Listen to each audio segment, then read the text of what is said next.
Pertanyaannya satu, zikir apa yang dikerjakan oleh Nabi? Kan antara subuh, ba'da subuh sampai ke syuruh kan zikir. Zikirnya apa yang dikerjakan? Apakah kalimat thayyibah ataukah yang lain? Kita bahas. Yang kedua, selesai sholat kemudian duduk. Apakah duduknya di tempat dia sholat? Atau boleh pindah ke tempat lain? Yang penting di area masjid. Ya, misal antum sholat di posisi yang sebelah kanan di sana. Tiba-tiba setelah itu nggak ada mushaf, pengen baca Quran, mushafnya di sana. Apakah boleh pindah ke sana? Atau kalau pindah, gugur ininya. Awas, hati-hati dilihat. Mau pindah, aduh takut gak dapat haji. Mau pindah, aduh takut umrah. Di situ aja gitu kan. Pas tiba-tiba ada cleaning service, Pak, maaf Pak, sebentar geser dulu. Maaf ya, haji dan umrah. Nah, itu kita lihat tuh. Seperti apa memahaminya. Karena ada yang menafsirkan gak boleh pindah di situ. Gitu. Ya, nanti kita lihat apakah benar harus di situ saja atau boleh berpindah. Kalau boleh berpindah, apa dalilnya? Kalau memahami di situ saja, bagaimana keadaannya? Paham? Nah, jadi ini satu, dua. Dan kasus yang terakhir, Ustadz bagaimana kalau keluar masjid untuk kebutuhan hajat yang darurat? Pengen ke toilet kan? Ya, memang nggak di rumah, di masjid ada toilet. Begitu mau keluar, ke toilet keluar, ingat haji dan umrah, haji dan umrah. Dia tahan-tahan, kan? Ya, syuruknya dapat, sakitnya juga dapat, gitu kan? Nah, itu seperti itu bagaimana kemudian solusi hukumnya. Nah, kita bahas pelan-pelan. Di dalam Al-Quran disebutkan beberapa aktivitas yang mampu mendekatkan dan mengingatkan kita dengan Allah dan langsung disebut dengan zikir. Dan ini pun dipraktekkan oleh Nabi sallallahu alaihi wasallam. Contoh. Yang pertama ditemukan di Quran surah keempat ayat 103, paling kanan pertengahan.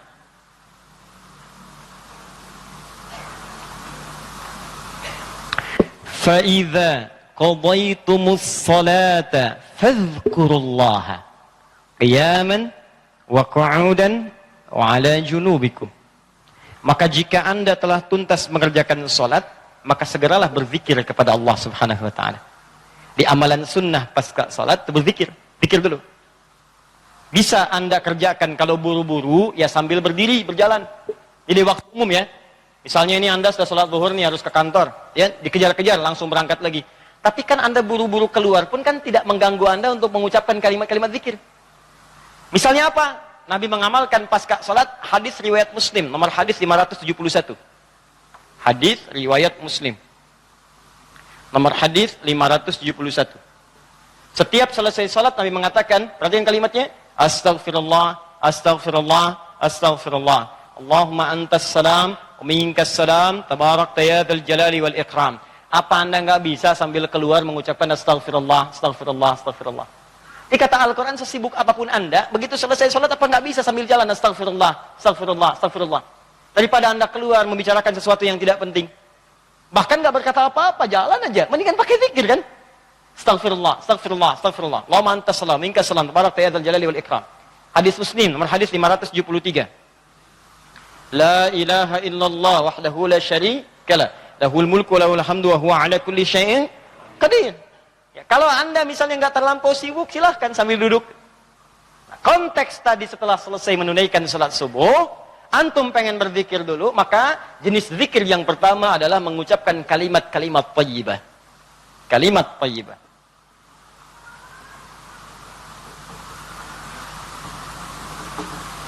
Bisa sifatnya istighfar.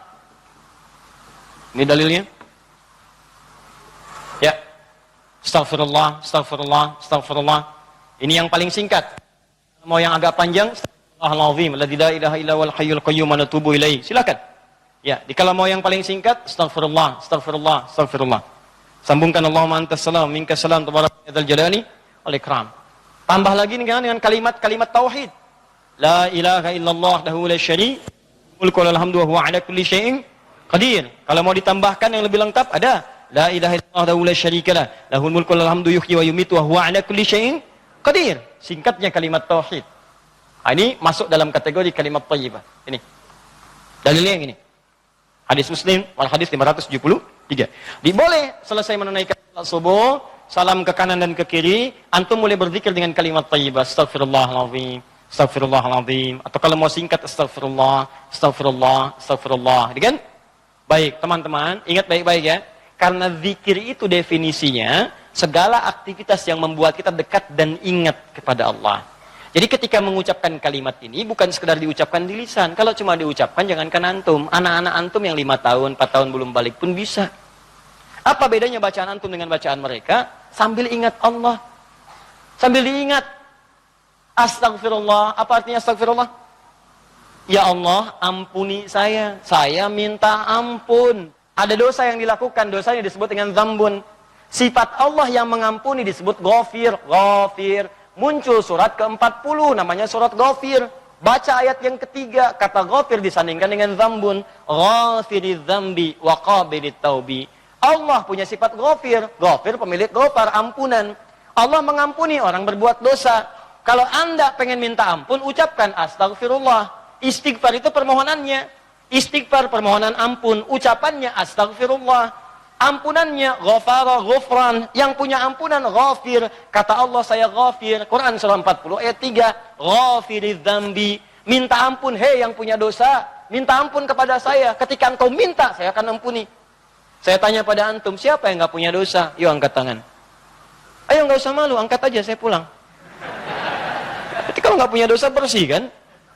Nah, kalau anda merasa banyak dosa, diberi peluang habis sholat, istighfar.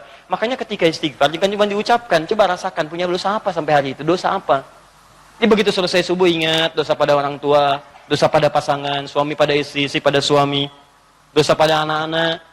Anak-anak orang lain aja yang nggak punya mobil, nggak punya motor, bisa mendidik anaknya hafal Quran, sholatnya bagus. Masa antum udah banyak fasilitas ke masjid? Enggak, jemaah, enggak, bangun terlambat. Antum kurang apa lagi untuk mendidik anak dengan baik? Maka istighfari. Jangan-jangan anak itu nggak soleh bukan karena dia nggak mampu, karena antum nggak bimbing. Makanya antum akan ditanya tuh, jangan dikira mudah punya titipan anak. Jangan dikira mudah, antum akan ditanya. Kenapa ini nggak sholat? Nanti akan ada terjadi di hari kiamat, ini sahih riwayatnya, akan terjadi di hari kiamat. Nanti ada orang tua hampir ke surga, anaknya mau ke neraka, dan dia menyatakan keberatan di hadapan Allah. Begitu menyatakan keberatan, ternyata dosanya dosa orang tua. Anak itu tuh nggak menyembah Allah dengan baik karena dosa orang tuanya. Maka tertukarlah anaknya ke surga, orang tuanya ke neraka. Hati-hati. Dan ada juga yang terbalik. Orang tua ke neraka, anaknya mau ke surga. Orang tua menyatakan keberatan kepada Allah. Dan nanti kejadiannya sangat luar biasa. Nanti lain waktu kita akan bahas. Cukuplah ada banyak keterangan dalam Al-Quran. Ada yang bapaknya Nabi, Rasul bahkan, punya anaknya ada yang suami, istrinya nggak taat. Ada yang istrinya solihah, suaminya enggak. Seperti Asia dengan Fir'aun. Ada yang suaminya bagus, istrinya enggak. Banyak seperti Lut dengan istrinya. Ada yang bapak, anak dengan istri nggak taat. Seperti Nuh. Itu bukan dongeng, itu kisah disampaikan supaya kita bisa hati-hati. Seakan-akan Allah mengatakan begini, cukup aja orang-orang masa lalu begini. Kalian jangan begitu. Saya buka kisah seperti ini supaya keluarga kalian selamat. Makanya istighfarin. Istighfar, sambil istighfar, lumayan tuh begitu istighfar, dosa diampuni. Belajar nangis lah kalau istighfar tuh belajar nangis. Gak bisa nangis, nangis. Gak bisa nangis, besoknya nangis. Gak bisa nangis juga, tangisi diri anda yang belum bisa menangis. Bismillah. Ingat mungkin saat itu diwafatkan oleh Allah. Ingat. Bagaimana kalau saat itu wafat, anak anda belum baik, istri anda belum baik, dan anda akan dihisab dalam keadaan sesuatu yang belum sempurna dalam kehidupan. Ya. Kemudian juga zikir. Bisa jadi juga bacaan Al-Quran. Baca Al-Quran. Itu masuk kategori zikir. Dalilnya Quran, surah ke-15 ayat 9. Al-Quran disebut oleh Allah dengan zikir. Inna nahnu nazzalna dzikra wa inna lahu lahafizun. Sungguh kami turunkan Al-Quran sebagai zikir, kata Allah. Hal yang mampu mendekatkan seseorang dengan Allah. Makanya kalau antum sedang baca Al-Quran, bukankah perasaan anda merasa lebih dekat dengan Allah? Ya, kalau nggak percaya silahkan. Lebih dekat gitu. Nah, kalau sudah semakin dekat hubungannya dengan Allah, jangankan baca, dibacain aja punya getaran dalam jiwanya. Ya, buka Quran surah ke-8 misalnya. Ya, Al-Anfal ayat kedua. Kata Allah, innamal mu'minuna alladzina idza dzukirallah, zikir. Idza dzukirallahu wajilat qulubuhum. Orang-orang yang imannya bagus itu baru dengar nama Allah disebut getaran dalam jiwanya. Makanya kalau pengen ngecek iman, sedang dekat tidak dengan Allah, gampang. Setiap hari Allah perdengarkan namanya 5 kali dalam sehari. Ketika namanya disebutkan itu, antum ada nggak getaran dalam jiwanya? 5 kali dalam sehari. Subuh, zuhur, asar, maghrib, isya. Allahu Akbar, Allahu Akbar. Bukankah nama Allah? Jika antum sedang dengar suara adzan, itu nama Allah diperdengarkan. Ada getaran nggak di hatinya? Yang imannya hebat itu belum diperdengarkan, dia udah siap-siap. Sebenarnya adzan zuhurnya itu jam 12 lewat 8. Kok bisa jam 11 udah siap-siap? Padahal mandi dulu, wudu dengan sempurna, berangkat ke masjid. Itu tanda aja imannya luar biasa. Ada orang yang saat dipanggil baru ingat, Allahu Akbar, Allahu Akbar. Ya Allah, sudah masuk zuhur, siap-siap. Imannya standar. Standar. Itu yang biasa. Begitu dipanggil, ingat. Ada orang yang sama, Allahu Akbar, Allahu Akbar. Ya Allah, sudah adzan, baru adzan, belum qomat. Itu iman bermasalah. Imannya lemah bermasalah. Karena itu, hubungan yang dekat dengan Allah, langsung ingat Allah disebut dengan zikir. Karena itu kata Allah, saya turunkan Al-Quran. Di antara fungsinya untuk zikir. Jadi kalau anda ba'da salat subuh, misalnya, sudah astagfirullah, astagfirullah, astagfirullah, istighfar, syuruk belum muncul. Ambil mushaf. Ya, baca. Saya pengennya istighfar aja Ustaz, astagfirullah, syuruknya belum tiba juga, astagfirullah, belum syuruk juga, ada astagfirullah. Ya. Iya. Ambil mushaf, baca. Pahala lebih banyak. Setiap hurufnya 10 kebaikan. Ya, 10 kebaikan. Ramadan nanti tambah jadi 100. Setiap hurufnya 100. Makanya saya sarankan dari sekarang, bikin kurikulum. Nanti bulan depan saat masuk Sya'ban, saya akan terangkan kurikulum Nabi saat di bulan Ramadan. Nanti yang bisa dikerjakan saat Ramadan apa saja. Kelemahan orang Islam sekarang, begitu masuk Ramadan, dia tidak punya rencana kegiatan Ramadan. Akhirnya ketika masuk Ramadan, itu asal saja. Yang mau baca-baca. Ya tidak, mau taraweh-taraweh, mau enggak-enggak. Awal-awal Ramadan semangat semua, penuh. Lihat pertengahan, kemajuan. Maju sapnya, maju, hilang. Teruskan. 3. Kalau Ustadz saya tuh misalnya mushaf nggak ada, boleh nggak saya misalnya dari hafalan? Boleh. Karena menghafal Quran itu bagian dari zikir. Bahkan keutamaan menghafal Quran itu 4 kali lebih mulia, lebih utama dibandingkan sekadar baca. Itu ditemukan di Quran surah ke-54. Quran surah ke-54, 4 kali, ayat 17, ayat 22, ayat 32, dan ayat ke-40. 17, 22, 32, dan 40. Yang ini menghafal. Atau mengulang hafalan. Misal, Nabi begitu selesai salat, sudah berzikir, kalimat thayyibah, maka beliau biasa membaca, teman-teman, itu 4 surah utama. Pertama, yang surah kedua Al-Baqarah ayat 255, dikenal dengan ayat kursi. Allahu la ilaha illa huwal hayyul qayyum la ta'khudhuhu sinatun wa la naum. Seterusnya sampai selesai. Setelah itu membaca Al-Ikhlas, qul huwallahu ahad. Setelah itu membaca Al-Falaq, qul a'udzu birabbil falaq. Setelah itu membaca An-Nas, qul a'udzu birabbin nas. Kalau Anda ingin memilih seperti bacaan Nabi, boleh. 4 ini dibaca. Ayat kursi, Al-Ikhlas, Al-Falaq, An-Nas. Kalau Anda ingin mengulang-ulang hafalan Anda, juz amma misalnya boleh. Baca misalnya amma yatasaalun an-naba. Atau saya mulai dari ad-duha boleh. Wad-duha wal laili idza saja, terus baca sambil menunggu syuruk, sambil mengulang-ulang hafalan. Sah. Zikir. Teruskan, ada juga bentuknya doa. Doa bagian dari zikir. Doa. Dari mana taunya Ustaz? Quran surah ke-7 ayat 205. Praktek nabinya bagaimana Ustaz? Hadis riwayat Ibnu Majah. Nomor hadis 925. Di saat Anda berdoa, itu Anda sedang berzikir. Ya, makanya kan ketika Anda berdoa, Anda merasa lebih dekat dengan Allah kan? Ya, merasa nyambung gitu. Ya, perhatikan kalimatnya. Ketika Anda berdoa disebutnya zikir. Wadhkur rabbaka darru'an wa khifatan wa dunal jahri minal qawl. Kata Allah, kalau Anda sedang punya masalah, ada persoalan, jangan mengeluh. Jangan mengeluh, apalagi bikin status, nggak menyelesaikan masalah. Ada masalah, bikin status. Dia tidak seperti yang aku kira.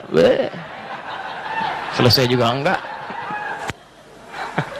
Terus nungguin komentar, itu paling kasihan tuh, nungguin gitu. Aduh, kasihan, belum ada yang komen. Ya, udah 2 jam baru muncul. Kenapa Jeng? Gitu kan, baru dijawab. Iya ya, gelisah hati ini. Muncul lagi komen yang lain. Duh, nggak nyangka ya, nyangka. Capek, nggak selesai. Masalah selesai? Tidak, cuma nambah masalah aja. Kata Allah, kalau punya masalah, tenangkan hati, berdoa, sebut nama Allah. Itu lebih memberikan ketenangan. Zikir itu selain mendekatkan kita pada Allah, zikir itu membuat hati lebih tenang. Tenang. Makanya ketika Allah menyebutkan fungsi zikir di Quran surat 13 ayat ke-28. Allah sampaikan begini, ala bidzikrillahi tatma'innul qulub. Kamu mesti yakin, kata Allah, dengan berzikir kepada Allah, hati kamu akan tenang. Makanya kalau sedang punya persoalan, bawa ke zikir. Ambil wudu, baca Quran. Begitu antum baca Quran, walaupun solusi belum tiba, hati lebih tenang. Dan lebih objektif, kalau orang tenang itu dapetin solusinya gampang gitu, tenang. Solusi mudah dicari. Tapi kalau antum gelisah, walaupun ada solusi, nggak akan sempurna nanti masalah diselesaikan. Paham ya? Di doa, itu bagian dari zikir. Di antara doa yang dibacakan oleh Nabi, itu setiap selesai sholat, itu ada kalimat singkat tapi padat. Allahumma inni atau inna. Kalau inni untuk sendiri, kalau inna untuk banyak. Allahumma inni as'aluka ilman nafi'a wa rizqan thayyiba wa amalan mutaqabbala. Ya Allah, hamba mohon kepadamu, anugerahkan hamba pengetahuan yang bermanfaat. Pengetahuan yang bermanfaat itu pengetahuan yang bisa meningkatkan wawasan dan menguatkan iman. Itu rumusnya di Quran surah 58 ayat ke-11. Jadi kalau teman-teman ngaji dengan siapapun, ustadz manapun, di tempat manapun, ukurannya dua. Wawasannya bertambah enggak? Awas hati-hati, kalau ngaji tapi wawasan enggak bertambah, itu ada sesuatu yang salah di pengajiannya. Ngaji cuman ketawa aja gitu kan? Ya, tapi enggak jelas dapatnya apa. Yang paling aneh ngaji, yang dicari-cari jin, ya kan? Atau apa, itu paling aneh itu. Apa yang didapatkan? Terus nambah hari ini sholat, ngaji ke pengajian sholat, dapat tambahan wawasan. Oh begini cara takbir yang baik, bisa sejajar dengan bahu, bisa sejajar dengan daun telinga, ya kakinya terbuka selebar bahu, badannya tegap. Jadi begitu antum praktekan, punya tambahan wawasan, kepake dalam ibadah. Oh begini cara sujud yang sempurna, ajari. Itulah yang disebut dengan teman-teman iman yang ilmu yang baik. Yang kedua, imannya meningkat, lebih dekat dengan Allah. Jadi kalau antum ngaji dimanapun, di antara cirinya wawasannya luas, tapi keimanan pun bertambah. Karena ada orang yang belajar Islam Pak, cuman keimanannya makin berkurang. Itu yang paling aneh tuh orang-orang liberal. Belajar Islam ke Eropa, belajar Islam ke Amerika, pulang-pulang konslet. Betul ya, semua agama sama, menuju Tuhan yang sama, cuman caranya beda-beda. Ente ini aneh, belajar Islam pada orang yang bukan Islam. Belajar sholat pada orang yang tidak sholat, ya bagaimana bisa mendapatkan nilai-nilai sholat dalam kehidupan? Makanya pulang-pulang pada aneh. Hargailah hak LGBT. Banyak akhirnya, jadi penyakit akhirnya gitu kan. Nah, dan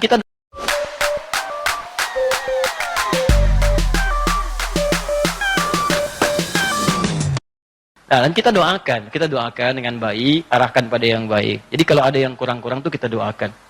Ya buang dulu celaan-celaan. Yang kalau mau dicela itu perbuatannya, bukan orangnya. Celak perbuatannya, kemudian doakan kepada yang lebih baik. Karena boleh jadi dia bisa berubah dalam kebaikan. Paham sampai sini? Jadi demikian teman-teman sekalian. Ya, doa isi. Kemudian di situ awas hati-hati ya, dua ya cirinya ya. Satu, imannya menguat, kedua wawasan bertambah. Termasuk pengajian saya ini ya, kalau saya mengajar dimanapun, tidak membuat Anda lebih dekat dengan Allah, tolong tinggalkan saya. Anda cari guru lain. Cari guru lain, cari yang baik-baik. Yang membuat Anda lebih dekat dengan Allah. Atau Anda lebih dekat dengan Allah, cuman sayang, wawasan nggak bertambah, itu pun bahaya. Ibadah nggak cukup dengan semangat.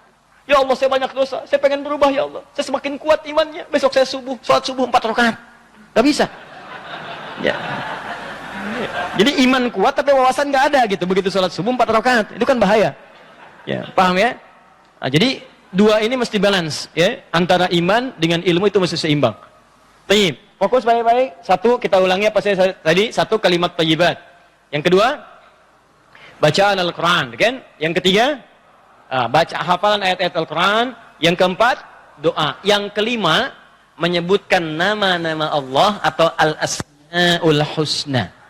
Boleh. Itu zikir. Ustadz, apa dalilnya? Dalilnya Quran surah kedua ayat 152 ditafsirkan dengan Quran surah ke-17 ayat 110. Quran surah kedua ayat 152 paling kanan sebelah bawah ditafsir dengan Quran surah 17 ayat 110 paling kanan di pertengahan. Ini bagian terakhir. Quran surah kedua ayat 152 Allah minta fadhkuruni, kata Allah zikir, sebut aku, sebut aku, sebut aku. Sebut nama Allah. Orang-orang yang sering menyebut Allah maka akan disebut-sebut namanya oleh Allah. Indah ya. Antum aja nama disebut-sebut di TV, senangnya luar biasa kan? Wah, Pak Asep adalah jamaah subuh yang sangat luar biasa. Datang ke Masjid Nurul Bahri, jam 3 sudah di masjid, masuk tayangan Anda. Tapi memang disayangkan, jam 3 sudah adzan Pak Asep, ya kan? Tapi kan antum enak. Ya, disebutkan di TV tersanjung. Ya, disebutkan di komplek tersanjung. Kenapa antum tidak merasa tersanjung ketika nama antum disebut-sebut oleh Allah Subhanahu wa taala? Kata Allah, "Fadhkuruni adzkurkum." Sebut namaku. Ketika engkau menyebutku, aku akan sebut-sebut namamu. Maka ada hamba-hamba Allah yang disebut oleh Allah. Sipulan, sipulan, sipulan, sipulan. Ya, di antara yang disebut itu ada 2. Siapa? Orang-orang yang sering menyebut nama Allah, khususnya terkait dengan nama-namanya yang mulia. Dari mana taunya? Tafsirkan dengan Quran surah 17 ayat 110. Perhatikan kalimatnya. Kata Allah, "Qulidullaha." Panggil aku Allah. Sebut. Minta. Ada masalah, ada doa, ada masalah, ada solusi. Pengen nyebut Allah, sedang punya persoalan, sebut. Kata Allah, panggil namaku Allah. Awilur Rahman atau Ar-Rahman. Di paling singkat kalau Anda sedang ada masalah, pengen solusi, atau pengen menyebut nama Allah, sebut Ya Allah, Ya Allah, Ya Rahman. Tapi Allah tawarkan begini, ayyamma tad'u falahul asma'ul husna. Ketika engkau ingin memanggilku, menyebutku, aku punya nama-nama terbaik yang sangat sesuai dengan kebutuhan kalian. Di teman-teman bisa sebutkan, misal Anda di pagi itu berharap rezeki pengen ditambah oleh Allah. Sebut, Ya Allah, Ya Razzaq, Ya Allah, Ya Razzaq, Ya Allah, Ya Razzaq, Ya Allah, Ya Razzaq. Allahumma zid fir rizki, Allahumma rzuqni rizqan tayyiban halala. Ya Allah, Ya Razzaq, Ya Allah pemilik rizki, zidni fir rizki, Ya Allah tambahkan rizki saya. Allahumma rzuqni rizqan halalan tayyiban. Berikan rizki kepada saya yang halal dan yang terbaik yang mampu saya dapatkan. Anda sedang punya persoalan, sebut namanya, Ya Allah, Ya Al-Fattah, Ya Al-Fattah, Ya Al-Fattah. Iftah li kullil khair. Ya Allah, Ya Al-Fattah yang pemilik segala solusi, bukakan kepadaku solusi terbaik dari setiap persoalan yang aku alami sampai dengan saat ini. Anda ada yang ganggu di pekerjaan, ada yang sedang usil iseng, sebut Ya Allah, Ya Jabbar, Ya Jabbar, Ya Jabbar, Ya Malik. Ya Malik, Ya Rabb, Ya Malik, Allahumma Ya Jabbar. Ya Allah yang Maha Pelindung, Raja dari segala raja, lindungi aku dari tangan-tangan orang-orang yang jahil. Anda sedang banyak ujian, sebut Ya Allah, Ya Sabar, Ya Sabar, Ya Sabar, Ya Sabar, zidni sabra. Ya Allah yang maha memiliki segala sifat kesabaran, tolong tambahkan kesabaran pada diriku untuk bisa mampu mengatasi ujian yang tengah engkau ujikan. Anda yang sedang mau ujian, Ya Allah, Allahumma Ya Alim, Ya Alim, Ya Alim, Ya Alim. Alimni Ya Allah ma jahiltu, wanfa'ni bima ta'allamtu, wa najihni fi imtihani Ya Allah bima radit. Ya Allah yang alim, yang maha pemilik ilmu, tambahkan ilmu kepadaku. Ajarkan apa yang belum aku ketahui, berikan manfaat pada apa yang telah aku pelajari, dan luluskan aku dalam ujian yang akan aku alami. Minta, minta, minta. Kata Allah, udhkurni, fadhkuruni, adhkurkum. Sebut saya, aku sebut kamu. Engkau panggil namaku dengan nama terbaikku, aku berikan kemuliaan sesuai dengan apa yang kau butuhkan. Cukup Pak, 5 ini kerjakan habis subuh, selesai. Astaghfirullah, astaghfirullah, astaghfirullah. Allahumma antas salam. Habis itu baca Quran. Baca Quran diulang. Ya, ayat kursi, ayat kursi, ayat kursi, Al-Ikhlas, Al-Falaq, An-Nas. Habis itu kemudian antum berdoa, habis doa sebut nama Allah. Begitu lihat jam 8. Pip bunyi, waktu syuruk muncul, gitu kan?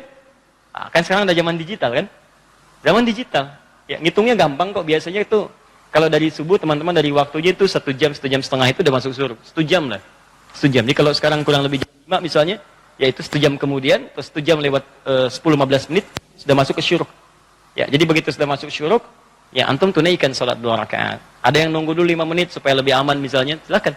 Enggak ada masalah. Tunggu 5 menit selesai, tunaikan salat 2 rakaat. Begitu salat sujud lamain. Ya Allah, dekatkan aku kepadamu. Ya Allah, jadikan aku terhubung dengan ridha-Mu. Ya Allah, berikan aku kemuliaan-kemuliaan. Sekalipun belum haji, berikan pahala haji dan umrah kepadaku. Masya Allah. Ya, begitu antum selesai, salam, dapat senilai haji dan umrah. Luar biasa. Begitu dapat, keluar masjid, meninggal dunia. Luar biasa. Pahala surga lah seperti itu.